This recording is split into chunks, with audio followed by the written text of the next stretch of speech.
আসসালামু আলাইকুম, welcome to my YouTube channel Farin's diary. কেমন আছেন আপনারা? আশা করি আল্লাহর রহমতে সবাই ভালো আছেন, আমিও ভালো আছি। আজকে আমি রান্না করছি সিলেটের একটি ঐতিহ্যবাহী রান্না, শুটকির শিরা। যা সিলেটিরা তো ঝোলকে শিরা বলে, তো সিলেটের রেসিপি যেহেতু শুটকির শিরাই বলবে তারা।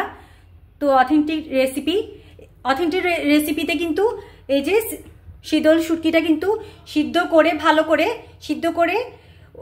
ভালো করে ওই পানিটা নিয়ে নেওয়া হয় আর কাঁটাগুলো তো ফেলে দেওয়া হয়। আমি তো ভিডিওর মাঝখানে দেখাবো। এখানে আমি আলু নিয়েছি, লাল আলু, দেশিটা ছড়া, তারপর হচ্ছে পটল নিয়েছি, এখানে কাঁঠালি বিচি আছে।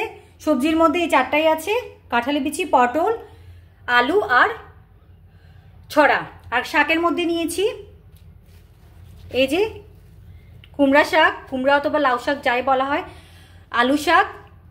এখানে হচ্ছে কুমড়া শাকটা মেইন, এই শাকটা দিতেই হবে। অনেকে আবার কুমড়া শাকের সাথে পুঁই শাকও দেয়, কিন্তু পুঁই শাকে বাতের ব্যথা ট্যাথা বিভিন্ন রকম থাকে দেখে আমি এটা অ্যাভয়েড করলাম। আর হচ্ছে অথেন্টিক রেসিপির মধ্যে কিন্তু সবজির মধ্যে কিন্তু অবশ্যই আলুটা থাকতেই হবে, আর অন্যগুলো কিন্তু অপশনাল।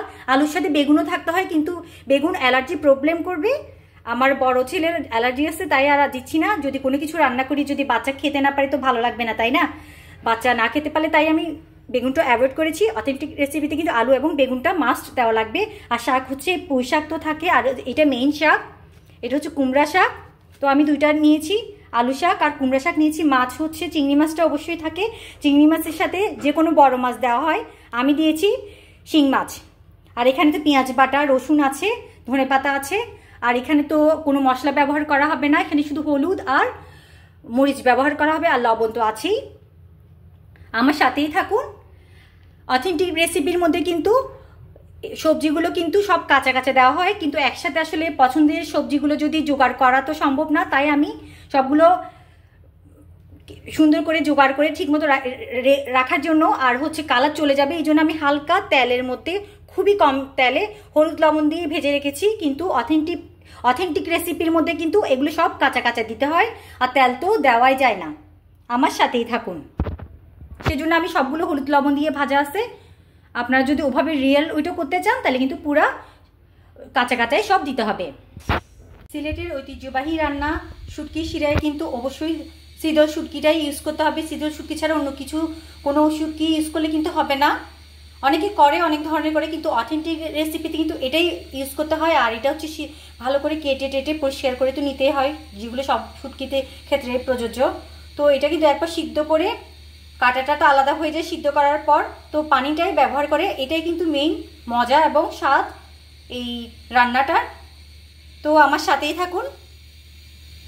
শুটকিগুলোকে আমি সিদ্ধ করতে বসিয়ে দিলাম। এগুলো ভালো মতো সিদ্ধ হলে কাটা আর রসগুলো কিন্তু আলাদা হয়ে যাবে, তখন আমি নামিয়ে ফেলবো। শীতল শুটকিগুলো সিদ্ধ করার পর এই যে কাটাগুলো এখানে রয়ে গিয়েছে, এই রসটা বা পানিটা দিয়ে কিন্তু মূল রান্নাটা করা হবে। এখানে সব চলে এসেছে, এই যে কাটাগুলো এখানে রয়ে গিয়েছে, এটাই ব্যবহার করব রান্নার মধ্যে। আর এটা আমি ফেলে দিব। আমি ঝোল লাগবে সেজন্য আমি বেশি করে পানি দিয়ে ঝোলটাও বাড়তি করে নিয়েছি। এবার আমি প্রথমে শীতল শুটকির পানিটাই দিয়ে দিচ্ছি।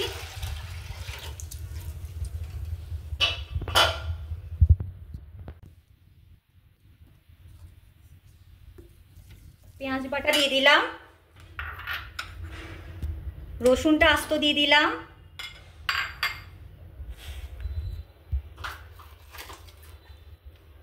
কাঁচামরিচ বাটাটাও দিয়ে দিলাম,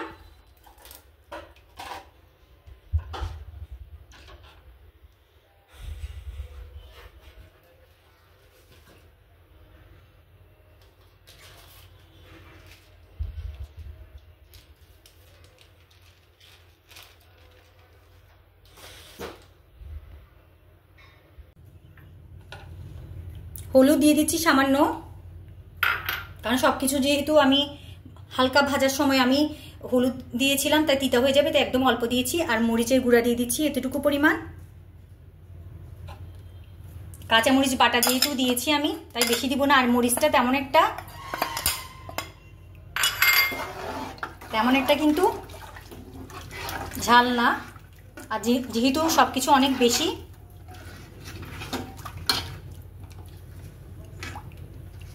তাই মরিচটা বেশি হবে না। আমি কিন্তু এখনো লবণ দিইনি, লবণ আমি সবার পরে দিব। এবার আমি চুলা জ্বালিয়ে দিব। এখনো চুলা জ্বালিয়ে দিইনি, এগুলো ভালো করে হতে থাকুক, পরে আমি সবজিগুলো অ্যাড করব।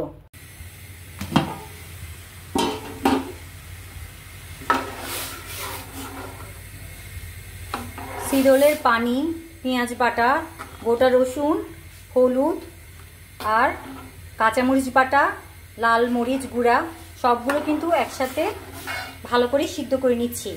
যেহেতু তেল ছাড়া রান্নাটি, তাই এই পানিটাই কিন্তু খুব ভালো করে সিদ্ধ করে নিতে হবে।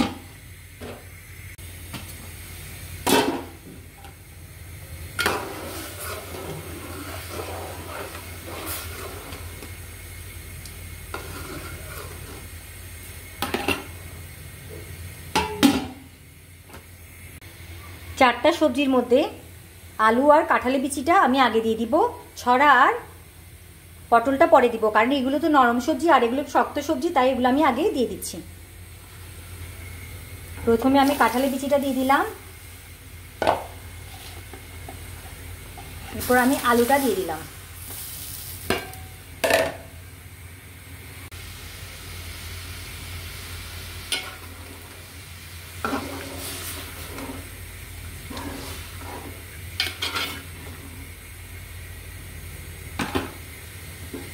আলু আর কাঁঠালি বিচি হতে থাকুক।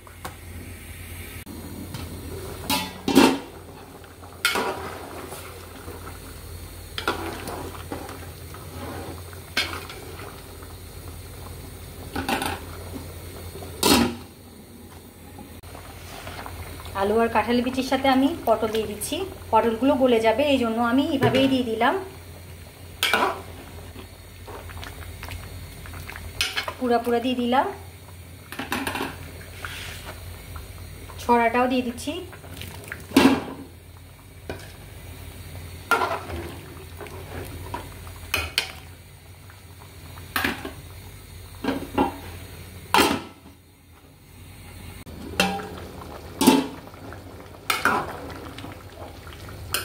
গোটা গোটা দেওয়ার জন্য কিন্তু কোনো প্রবলেম নাই, এগুলো গলে যায়। আর বারবার বেশি করে রান্না করেছি তো জ্বালাতে জ্বালাতে কিন্তু এগুলো একদম গলে কেমন জানি হয়ে যায়, তাই আমি গোটা গোটা রেখেছি। সমস্যা নেই, এগুলো কিন্তু ভালো করে সিদ্ধ হয়ে যাবে।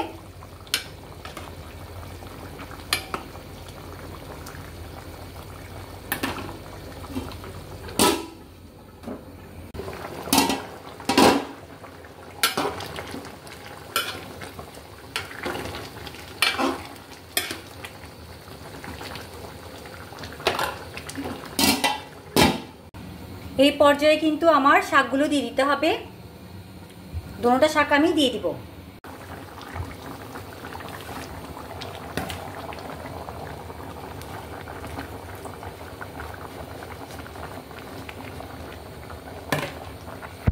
দুটো শাকই তো দেওয়া হয়ে গিয়েছে, আর আমি অফ ক্যামেরায় আরেকটু গরম পানি দিয়েছি।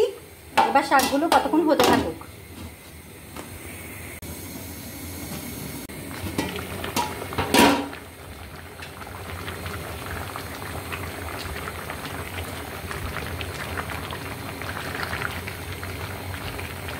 যেহেতু এটার নাম শুটকির শিরা, তাই কিন্তু এখানে ঝোল একটু বেশিই লাগে।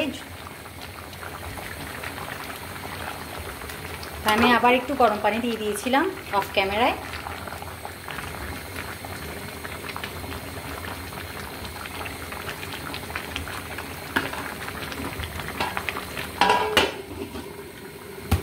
এবার আমি মাছগুলো দিয়ে দিব।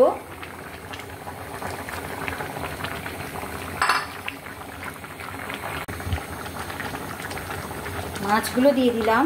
মাছ কিন্তু তেমন একটা ঘাটাঘাটি করা যাবে না, ভেঙে যাবে। আমারটা যেহেতু হালকা ভাজা, সেজন্য আমি শাকের পরে দিয়েছি। আর যদি ভাজা না হতো তাহলে কিন্তু আমি শাকের আগে দিতাম।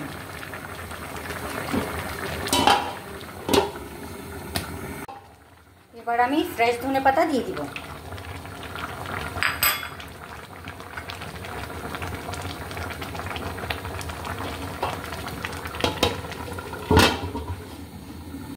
সামান্য পরিমাণ লবণ আমি দিয়ে দিচ্ছি।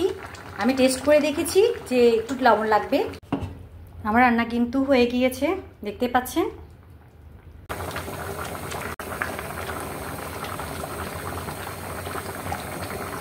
নাড়াগুলো একটু ভিতরে চেপে দিচ্ছি।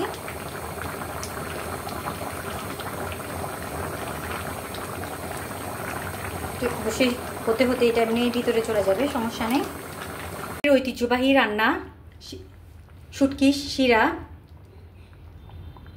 যেটা সিলেটিরা অনেক মজা করে খায় আর অন্য অঞ্চলের মানুষও কিন্তু অনেক পছন্দ করে। তাই তো আমি আজকে রান্না করলাম প্রথমবারের মতো। জানি না কেমন হয়েছে, ওদের মতো তো অথেন্টিকভাবে হয়তো রান্না করতে পারবো না, আর ওরা তো সব কাঁচা কাঁচাতে। আমি কিন্তু আমার সবজি ভিডিওর প্রথমেই বলেছিলাম যে আমার সবজিগুলো কিন্তু আবার নষ্ট হয়ে যাবে অথবা কালার চেঞ্জ হয়ে যাবে সবগুলো পছন্দের সবজি জোগাড় করতে করতে। তাই আমি একটু হালকা তেলে হলুদ লবণ দিয়ে সামান্য হালকা ভেজে নিয়েছিলাম। মাছও ওভাবে করেছিলাম আমি সব কিছু, কিন্তু বেশি ভাজিনি। তো ওরা তো সব কাঁচা কাঁচাতে, আমি এভাবে করেছিলাম। আর এটা হচ্ছে সম্পূর্ণ তেল ছাড়া রান্না। যদিও আমার এখানে সামান্য সামান্য সব কিছু ভাজার কারণে হালকা হালকা তেল হয়েছে, কিন্তু সব কিছু কিন্তু বলা যায় তেল ছাড়াই। তো এখানে কি নাই বলেন, সব কিছুই আছে। সবজির মধ্যে আছে কাঁঠালি বিচি, দেশি লাল আলুগুলো দিয়েছি আমি, তারপর পটল আছে, তারপর ছড়া আছে। আমার পছন্দের সবজি সব দিয়েছি। বেগুনটা আমি অ্যাভয়েড করেছি কারণ এটাতে অ্যালার্জি আছে। শাকের মধ্যে আছে কুমড়া শাক আর আলু শাক, আর মাছ তো দিয়েছি, চিংড়ি আছে আর শিং মাছ আছে। তো আপনাদের কেমন লেগেছে আমার রান্নাটা জানাবেন।